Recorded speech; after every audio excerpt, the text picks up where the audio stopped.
بابا جی اشفاق احمد کی کتاب زاویہ سے لیا گیا اقتباس۔ بابا جی اشفاق احمد فرماتے ہیں کہ پچھلی گرمیوں کا آخری مہینہ میں نے اپنے بھانجے جاوید کے گھر گزارا۔ اس کے گھر میں ایک بڑا اچھا سوئمنگ پول ہے۔ اس کا ایک چھوٹا بیٹا ہے۔ اس کے بیٹے کا ایک چھوٹا کتا جیکی ہے۔ میں کتوں کے بارے میں چونکہ زیادہ نہیں جانتا، اس لیے اتنا سمجھ سکا ہوں کہ وہ چھوٹے قد کا نہایت محبت کرنے والا اور تیزی سے دم ہلانے والا کتا ہے۔ جیکی کی یہ کیفیت ہے کہ وہ سارا دن کھڑکی کی سل پر اپنے دونوں پنجے رکھ کر کھڑکی سے باہر دیکھتا رہتا ہے، اور جب آوارہ لڑکے اسے پتھر مار کر گزرتے ہیں تو وہ بھونکتا ہے۔ جب آئس کریم کی گاڑی آتی ہے تو اس کا باجا سنتے ہی وہ اپنی کٹی ہوئی دم بھی گنڈیری کی طرح ہلاتا ہے اور ساتھ بھونکنے کے انداز میں چوس چوس بھی کرتا ہے۔ شاید اس کی آرزو ہو کہ مجھے اس سے کچھ ملے گا۔ پھر جب غبارے بیچنے والا آتا ہے تو وہ اس کے لیے بھی ویسا ہی پریشان ہوتا ہے، اور وہ منظرنامہ اس کی نگاہوں کے سامنے سے گزرتا رہتا ہے۔ پھر جس وقت اسکول سے اس کا محبوب مالک توفیق آتا ہے تو پھر وہ سل چھوڑ کر بھاگتا ہے اور جا کر اس کی ٹانگوں سے چمٹتا ہے۔ شام کے وقت جب وہ سوئمنگ پول میں نہاتے ہیں اور جب اس کتے کا مالک اس کا ساتھی توفیق چھلانگ لگاتا ہے تو وہ جیکی خود تو اندر نہیں جاتا، لیکن جیسے جیسے وہ تالاب میں تیرتا ہوا آگے جاتا ہے جیکی بھی اس کے ساتھ بھاگتا ہے اور تالاب کے ارد گرد پھرکی کی طرح چکر لگاتا ہے، غراتا ہے، بھونکتا ہے، پھسلتا ہے اور پانی کے سبب دور تک پھسلتا چلا جاتا ہے۔ میں اس قیام کے سارے عرصہ میں اسے دیکھتا رہا کہ یہ کیا کرتا ہے۔ پھر میں نے بچوں کو اکٹھا کر کے ایک دن کہا کہ آؤ اس جیکی کو سمجھائیں کہ تم تو اس طرح بھاگ بھاگ کے ہلکان ہو جاؤ گے، زندگی برباد کر لو گے۔ بچوں نے کہا اچھا دادا، اور ان سب نے جیکی کو بلا کر بٹھایا اور اس سے کہا کہ جیکی میاں دادا کی بات سنو۔ میں نے جیکی سے کہا دیکھو وہ توفیق تو تیرتا ہے، وہ تو انجوائے کرتا ہے، تم خواہ خواہ بھاگتے ہو، پھسلتے ہو اور اپنا منہ تڑواتے ہو، تم اس عادت کو چھوڑ دو۔ لیکن وہ یہ بات سمجھا نہیں۔ اگلے روز پھر اس نے ایسے ہی کیا۔ جب اس کو میں سمجھا چکا اور رات آئی اور میں لیٹا، لیکن بہت ساری کروٹیں بدلنے کے بعد بھی مجھے نیند نہ آئی تو میں نے اپنا سر دیوار کے ساتھ لگا کر یہ سوچنا شروع کیا کہ میرے بیٹے نے جو CSS کا امتحان دیا ہے کیا وہ اس میں سے پاس ہو جائے گا؟ پوتا جو امریکہ تعلیم حاصل کرنے کے لیے گیا ہے کیا اس کو ورلڈ بینک میں کوئی نوکری مل جائے گی؟ ہمارے اوپر جو مقدمہ ہے کیا اس کا فیصلہ ہمارے حق میں ہو جائے گا؟ اور وہ انعامی بانڈ جو ہم نے خریدا ہے وہ نکل آئے گا کہ نہیں؟ میری اتنی ساری بے چینی اور یہ سب کچھ جو مل ملا کے میری ڈیزائرز، میری آرزوئیں، میری تمنائیں اور خواہش گڑ ہو گئی، تو میں نے کہا کہ میں بھی کسی صورت میں جیکی سے کم نہیں ہوں۔ جس طرح سے وہ بے چین ہے، جیسے وہ تڑپتا ہے، جیسے وہ ناسمجھی کے عالم میں چکر لگاتا ہے، تو حالات کے تالاب کے ارد گرد میں بھی چکر لگاتا ہوں۔ تو کیا میں اس کو کسی طرح سے روک سکتا ہوں؟ کیا میں ایسے سیدھا چل سکتا ہوں جیسے سیدھا چلنے کا مجھے حکم دیا گیا ہے؟ میں جیسے پہلے بھی ذکر کیا کرتا ہوں کہ میں نے اپنے بابا جی سے پوچھا کہ جی یہ کیوں بے چینی ہے، کیوں اتنی پریشانی ہے، کیوں ہم سکون قلب کے ساتھ اور اطمینان کے ساتھ بیٹھ نہیں سکتے ہیں؟ تو انہوں نے کہا کہ دیکھو تم اپنی پریشانی کی پوٹلیاں اپنے سامنے نہ رکھا کرو، انہیں خدا کے پاس لے جایا کرو، وہ ان کو حل کر دے گا۔ تم انہیں زور لگا کر خود حل کرنے کی کوشش کرتے ہو لیکن تم انہیں حل نہیں کر سکو گے۔ میں جب چھوٹا تھا تو ہمارے گاؤں میں میری ماں کے پاس ایک بوڑھی عورت آیا کرتی تھی، ہم اسے تائی سودا کہتے تھے۔ اس کے پاس چھوٹی چھوٹی پوٹلیاں ہوتی تھیں۔ وہ میری ماں کے پاس بیٹھ جاتی اور ایک ایک پوٹلی کھول کے دکھاتی کہ بی بی یہ ہے وہ ہے، اس طرح سے۔ کسی پوٹلی میں سوکھے بیر ہوتے، کسی میں سوکھی لکڑیاں جیسے ملٹھی ہوتی ہے، اس طرح کی پوٹلیاں ہوتی۔ وہ کہتی کہ اگر ان لکڑیوں کو جلاؤ تو مچھر نہیں رہتا۔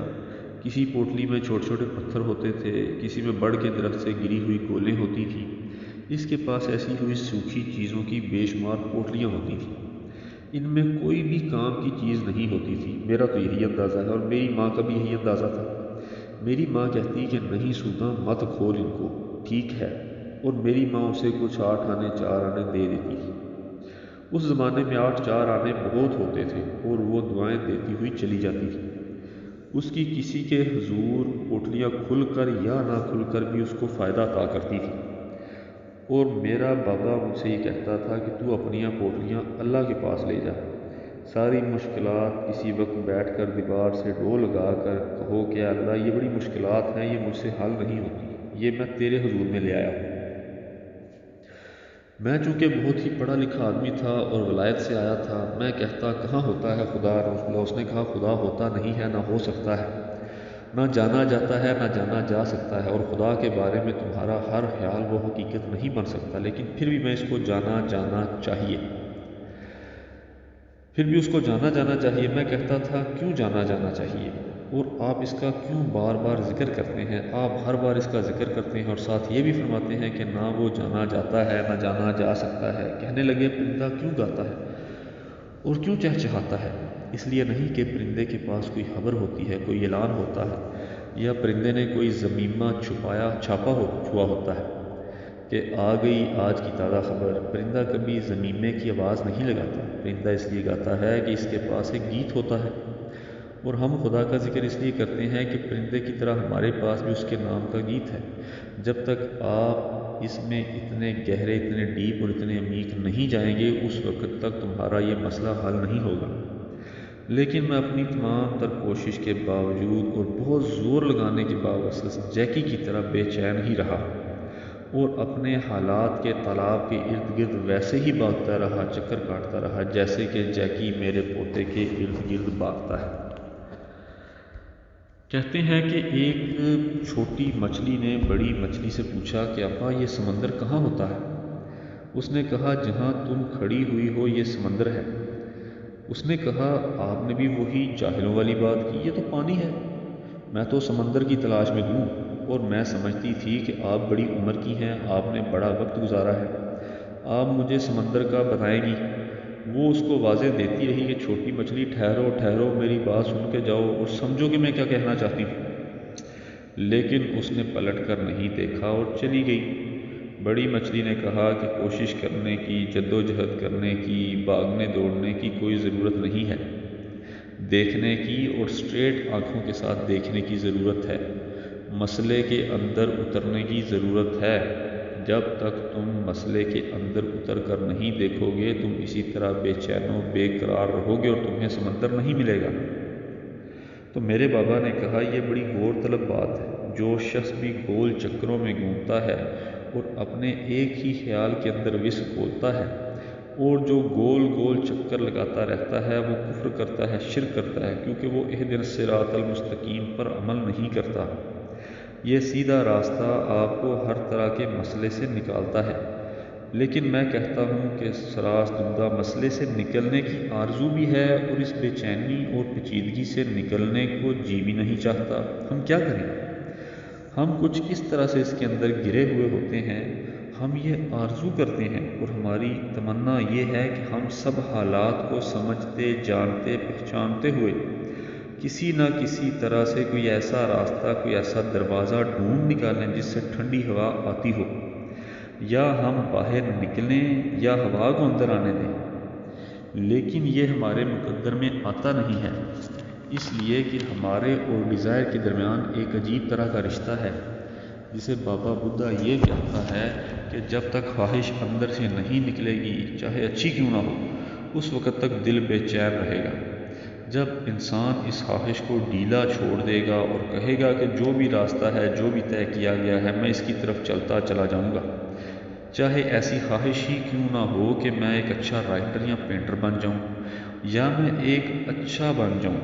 جب انسان خواہش کی شدت کو ڈھیلا چھوڑ کر بغیر کوئی اعلان کیے، بغیر خط کشیدہ کیے یا لائن کھینچے چلتا جائے گا، تو پھر آسانی ملے گی۔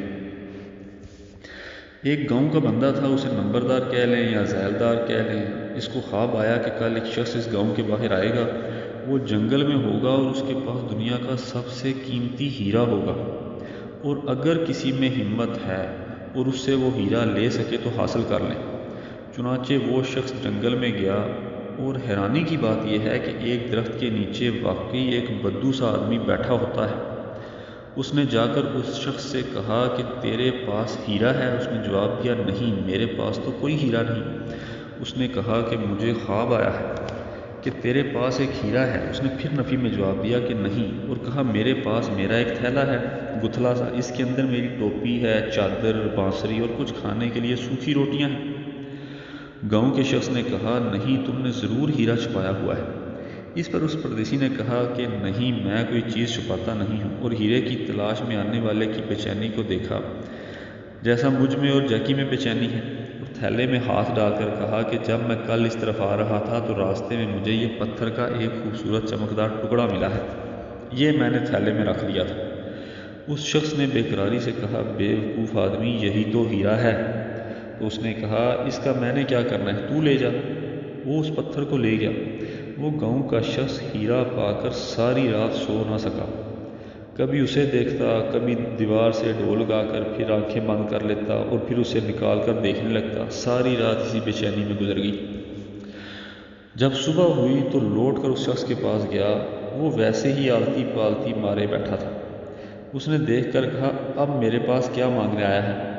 اس نے کہا میں تیرے پاس وہ اطمینان مانگنے آیا ہوں جو اتنا بڑا قیمتی ہیرا دے کر تجھے نصیب ہے، اور تو آرام سے بیٹھا ہوا ہے، تیرے اندر بے چینی کیوں پیدا نہیں ہوئی؟ اس نے جواب دیا کہ مجھے تو معلوم ہی نہیں کہ بے چینی کس طرح سے پیدا ہوتی ہے اور کیسے کی جاتی ہے۔ اس گاؤں کے شخص نے کہا تو آ جا اور ہمارے گاؤں میں رہ کے دیکھ کہ میں تجھے اس بات کی ٹریننگ دوں گا اور بتاؤں گا کہ بے چینی کس چیز کا نام ہے۔ لیکن وہ انکار کر گیا اور کہا کہ میرا راستہ کچھ اور طرح کا ہے، تو یہ ہیرا رکھ اپنے پاس۔ اس نے پھر کہا کہ گو میں نے تم سے یہ ہیرا لے لیا ہے، لیکن میری بے چینی کم ہونے کی بجائے بڑھ گئی ہے۔ میں اس پریشانی میں مبتلا ہو گیا ہوں کہ ایسے کس طرح اور کیسے ہو سکتا ہے جیسے تو نے کر دیا ہے۔ اب میں وہاں سے آ تو گیا ہوں اور میں اپنے گھر میں ہوں، لیکن میرے اندر کا جیکی وہ اس طرح سے آدھا پانی میں بھیگا ہوا لعاب گراتا ہوا اس بے چینی کے ساتھ گھوم رہا ہے، اور اس کو وہ سکون نصیب نہیں ہوا جو ہو جانا چاہیے تھا، اور میں اپنی تمام تر کوشش کے باوجود اس خواہش سے، اس آرزو سے، اس تمنا سے چھٹکارا حاصل نہیں کر سکا، باہر نہیں نکل سکا جو اس عمر میں، جو کہ ایک بڑی عمر ہے، نکل جانا چاہیے تھا۔ میں سڑک پر باہر نکل کر دیکھتا ہوں تو پریشانی کے عالم میں بہت سارے جیکی میں شہر کی سڑکوں پر بے چینی کے عالم میں بھاگ رہے ہوتے ہیں، وہ بھی میرے جیسے ہی ہیں، ان کے اندر بھی یہ بیماری چلی جا رہی ہے اور بڑھتی چلی جا رہی ہے۔ میں لوٹ کر آ گیا ہوں اور اس وقت اپنے وجود کی کھڑکی میں آرزو کے دونوں پنجے رکھ کر باہر دیکھ رہا ہوں، اور ہر آنے جانے والی چیز کو دیکھ رہا ہوں، اور حاصل کرنے والی چیز کے لیے بڑی شدت کے ساتھ دم ہلا رہا ہوں۔ میری کوئی مدد نہیں کرتا، کوئی آگے نہیں بڑھتا، حالانکہ میری خواہش یہ ہے کہ ایسے لوگ مجھے بھی ملیں جن کے تھیلے میں وہ من موہنا ہیرا ہو جو لوگوں کو دیگ چکھنے کے بعد کچھ عطا کر دیتا ہے۔ اب مسئلہ یہ ہے کہ اب جب کہ میں بڑا بے چین ہوں اور اس عمر میں یہ بے چینی زیادہ بڑھ گئی ہے، تو میں سمجھتا ہوں کہ اس میں ایک بہت بڑا حصہ ملٹی نیشنل کا بھی ہے۔ پہلے یہ چیزیں نہیں تھیں۔ ایک صبح جب میں جاگا اور میں باہر نکلا تو میرے شہر کے در و دیوار بدل گئے، ان کے اوپر اتنے بڑے بڑے ہورڈنگ، سائن بورڈز اور تصویریں لگ گئی ہیں جو میں نے اس سے پہلے نہیں دیکھی تھی، جو پکار کر مجھے کہہ رہی تھیں کہ مجھے خریدو، مجھے لے لو، مجھے استعمال کرو۔ میں ان کو نہیں جانتا تھا۔ آپ یقین کریں آج سے 70 برس پہلے بھی میں زندہ تھا۔ میں خدا کی قسم کھا کے کہہ سکتا ہوں کہ میں آج سے پہلے زندہ تھا اور بڑی کامیابی کے ساتھ زندہ تھا اور صحت مندی کے ساتھ زندہ تھا، اور اب اس بڑھاپے میں میری انکم کا 70% حصہ ان آئٹمز پر خرچ ہو رہا ہے جو آج سے 70 برس پہلے ہوتی ہی نہیں تھی۔ 1960 میں یہ آئٹمز ہوتی ہی نہیں تھیں۔ یہ ایک بڑی ٹریجڈی ہے۔ آپ یقین کریں کہ 1960 میں فوٹو اسٹیٹ مشین کا کوئی تصور نہیں تھا کہ یہ کیا ہوتی ہے۔ اب مجھے اتنا فوٹو اسٹیٹ کروانا پڑتا ہے کہ میں پیسے بچا کر رکھتا ہوں۔ میرا پوتا کہتا ہے کہ دادا اس کو میں فوٹو اسٹیٹ کروا لاتا ہوں، فلاں چیز کی بھی ہو جائے وغیرہ وغیرہ۔ جب میں کسی دفتر میں جاتا ہوں اور میں وہاں جا کر عرضی دیتا ہوں کہ جناب مجھے اپنی ڈیٹ آف برتھ چاہیے، تو سب سے پہلے وہ کہتے ہیں کہ جی اس کی 2 فوٹو اسٹیٹ کروا لیں۔ بھائی کیوں کروا لوں؟ کہتے ہیں اس کا مجھے نہیں پتہ، بس فوٹو اسٹیٹ ہونا چاہیے۔ آپ یقین کریں کہ جب میں BA میں پڑھتا تھا، بہت دیر کی بات ہے، تو وہاں ہمارا ایک سکھ دوست ہرونت سنگھ تھا۔ اس نے مجھے کہا ہتھیلی آگے بڑھا، میں نے ہتھیلی آگے بڑھائی، اس نے ایک گندی لیس دار چیز میری ہتھیلی پر لگا دی۔ میں نے کہا ظالمہ یہ تو نے کیا کیا؟ یہ تو نے کیا کیا سکھا؟ اس نے کہا اس پر پانی گرا اور سر پر مل اور پھر دیکھ۔ میں نے اس پر پانی گرا کر سر پر ملا تو پھبا پھب جاگ ہو گئی۔ کہنے لگا اس کو شیمپو کہتے ہیں، میں تو اس وقت لال صابن سے نہاتا تھا۔ اس نے کہا یہ میرے چاچے نے لندن سے بھیجی ہے۔ ہمارے ملک میں شام کے وقت جب میں اپنی ٹی وی پر ایڈورٹیزمنٹ دیکھتا ہوں تو مجھے یہ پتہ چلتا ہے کہ میرے ملک کا سب سے بڑا مسئلہ یہ ہے کہ کون سا شیمپو استعمال کیا جائے۔ ایک لڑکی کہتی ہے خبردار جوئیں پڑ جائیں گی، وہ شیمپو نہیں لگانا۔ دوسری کہتی ہے نہیں میں تو ٹیکا فوری لگاتی ہوں۔ وہ کہتی ہے مت لگا، خراب ہوتا ہے، چوچا چوچی کا اچھا ہے۔ میرے سارے بچے کہتے ہیں ہمیں فلاں شیمپو چاہیے۔ میرا ایک پوتا مجھ سے کہتا ہے کہ دادا تم خدا کے فضل سے بڑے صحت مند آدمی ہو، اللہ کے واسطے یہ پانی مت پیو جو تم 78 برس سے پیتے آ رہے ہو، تم منرل واٹر پیو، یہ بالکل پیور واٹر ہوتا ہے۔ اس کے کہنے کا مطلب شاید یہ ہوتا ہے کہ اس کے پینے والا زندہ رہتا ہے۔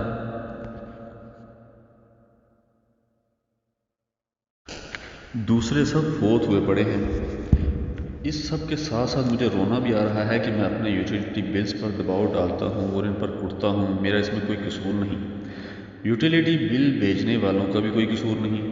قصور میری خواہشات کا ہے۔ میری ڈیزائرز کا دائرہ اتنی دور پھیل گیا ہے اور وہ میرے اختیار میں بالکل نہیں رہا۔ میں کتنی بھی کوشش کیوں نہ کر لوں میں اس دائرے کے اندر نہیں آ سکتا۔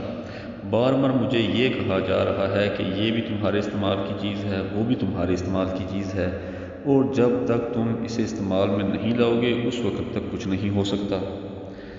1948 میں ہم نے ایک فریج خریدا کیونکہ میری بیوی کہتی تھی کہ فریج ضرور لینا، یہ دنیا کی سب سے قیمتی اور اعلیٰ درجے کی چیز ہے۔ ہمارے خاندان میں کسی کے پاس فریج نہیں تھا۔ وہ ہمارے گھر سالم تانگے کروا کر فریج دیکھنے آتے تھے کہ سبحان اللہ کیا کمال چیز ہے۔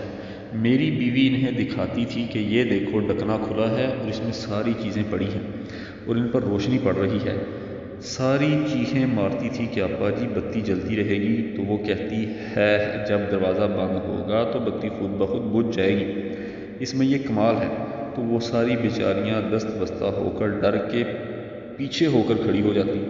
میں نے اپنی بیوی سے کہا کہ یہ فریج تو آ گیا ہے، اس کے ساتھ اس کی ساری نیگیٹو چیزیں بھی آئیں گی۔ اس نے کہا نہیں یہ بڑی مفید چیز ہے۔ اگلے روز عید تھی۔ جب میں نماز عید پڑھ کے صوفی غلام مصطفیٰ توسم کے گھر کے آگے سے گزرا تو گھروں میں صفائی کرنے والی 2 بیویاں جا رہی تھیں۔ میں ان کے پیچھے پیچھے چل رہا تھا۔